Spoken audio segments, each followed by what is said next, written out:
तो चलिए बिना किसी देरी के आज के सोर्स मटेरियल को डिकोड करते हैं। कहानी बहुत ही रोंगटे खड़े कर देने वाली है।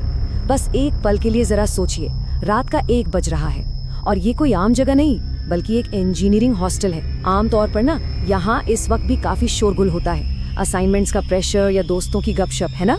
लेकिन आज यहाँ एक अजीब सी डरावनी शांति छाई हुई है। ये बिल्कुल वो वाली खामोशी है जो लिटरली किसी बड़े तूफान या खतरे के आने से ठीक पहले महसूस होती है।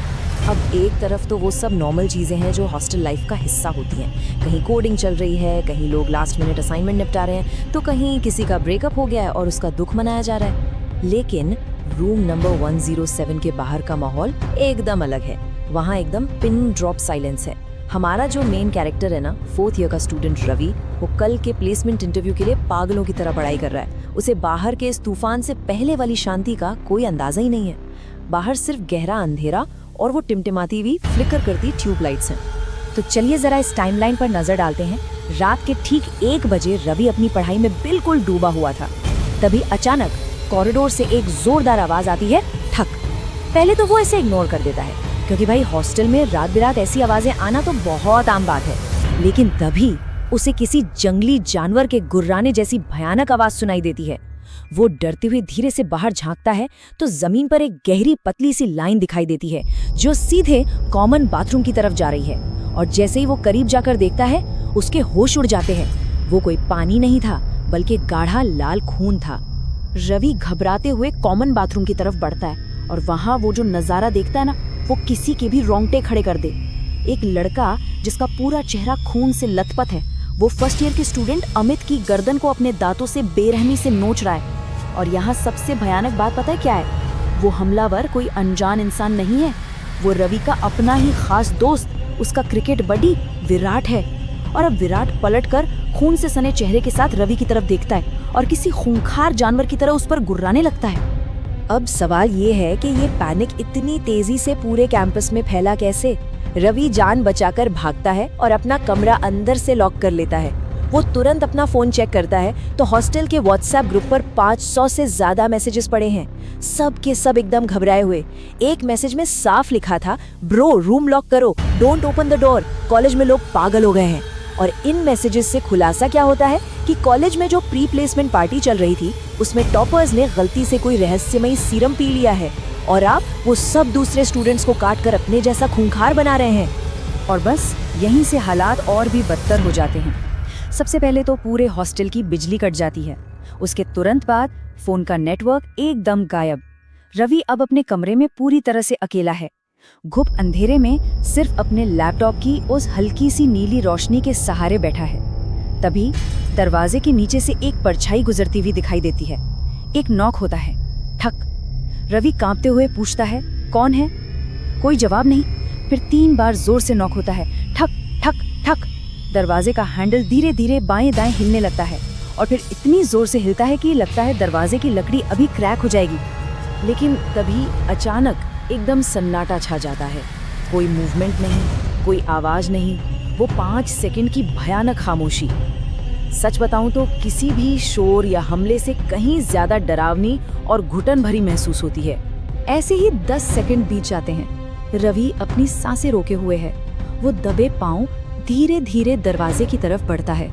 उसके मन में बस एक ही उम्मीद है कि शायद जो भी खतरा बाहर था वो अब वहां से जा चुका है।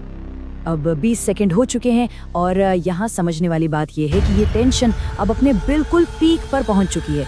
ये जो 20 सेकंड का सन्नाटा था ना, ये असल में एक भयानक तूफान से पहले की एक बहुत ही छोटी सी शांति थी और ये खौफनाक शांति अब पूरी तरह से टूटने ही वाली है। और तभी एक जोरदार आवाज के साथ दरवाजा टूटकर सीधा जमीन पर आ गिरता है। सामने विराट खड़ा है। वो तेजी से सांसें ले रहा है और एकदम गुस्से से गुर्रा रहा है। रवि को तुरंत समझ आ जाता है कि अब बचने का सिर्फ एक ही रास्ता है। वो बिना कुछ सोचे अपने पास रखी कुर्सी उठाता है और पूरी ताकत से विराट के सिर पर ते मारता है। उसे धक्का देकर रवि अपनी जान बचाने के लिए एड्रेनलिन रश के साथ सीधा कैंपस गेट की तरफ अंधाधुंध भागने लगता है। अब जरा इस आतंक के लेवल को इमेजिन कीजिए। रवि जब छुपते छुपाते हॉस्टल से बाहर आता है तो उसे 1-2 नहीं बल्कि 100 से ज्यादा इन्फेक्टेड स्टूडेंट्स का एक बहुत बड़ा झुंड दिखाई देता है जो उसका रास्ता रोके खड़े हैं। उन सब की आंखें एकदम सफेद चमक रही हैं, कपड़े बुरी तरह फटे हुए हैं, उनके शरीरों पर बाइट मार्क्स हैं और वो सब के सब लड़खड़ाते हुए सीधा रवि की तरफ ही पड़ रहे हैं। इस भारी भीड़ से बचने के लिए रवि किसी तरह भागकर कॉलेज की लाइब्रेरी में घुस जाता है और एक बड़ी सी बुक शेल्फ के पीछे छिप जाता है। कुछ इन्फेक्टेड लोग लाइब्रेरी में आते भी हैं, लेकिन फिर वापस बाहर चले जाते हैं। रवि को एक पल के लिए लगता है कि चलो उसने मौत को मात दे दी, लेकिन तभी ऊपर से खून की एक अकेली बूंद सीधा उसके चेहरे पर आकर गिरती है। वो खौफ में ऊपर देखता है और शेल्फ के ऊपर विराट बैठा है। अगले ही पल विराट सीधा रवि पर कूद पड़ता है और कुछ देर बाद जब रवि की आंखें खुलती हैं तो वो भी पूरी तरह सफेद हो चुकी होती हैं। मतलब रवि अब खुद एक ज़ॉम्बी बन चुका है। काफी रोंगटे खड़े कर देने वाली कहानी थी, है ना? लेकिन रुकिए, इंडियन इंस्टीट्यूट ऑफ इनोवेशन के इस तरह इंडियन इंस्टीट्यूट ऑफ ज़ॉम्बीज में बदलने की ये पूरी खौफनाक और सस्पेंस से भरी कहानी हमें एक बहुत ही दिलचस्प मोड़ पर ले आती है। आखिर इस पूरे कॉलेज में फैले ज़ॉम्बी अटैक को रोकेगा कौन? चलिए इस रहस्य से पर्दा उठाते हैं, क्योंकि असल में ये कहानी सिर्फ एक आम हॉरर स्टोरी नहीं है। दरअसल खूनी मंडे चैनल के सोर्स मटेरियल से ली गई ये जो पूरी इंटेंस कहानी हमने आज डिकोड की, वो असल में एक बेहद ही शानदार और क्रिएटिव टीजर है। जी हाँ, ये आने वाली नई horror comedy film Indian institute of zombies यानी IIZ का एक प्रमोशनल नैरेटिव है।